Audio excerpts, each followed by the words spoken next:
জবাব দাও। ধর্মনিরপেক্ষ ভারত বর্ষে সিপিএম কে ভোট দিন।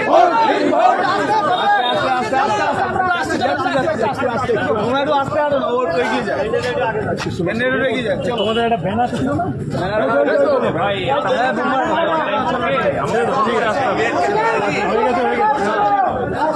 আমাদের ঠিকঠাক হবে ভট্টাচার্য প্রার্থী সৃজন ভট্টাচার্য আপনাদের সামনে এসছে।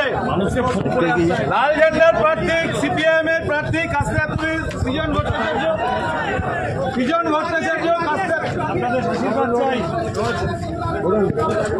এই সামনের ফাঁকাটা একটু ছাড়েন তাহলে সিপিএম প্রার্থী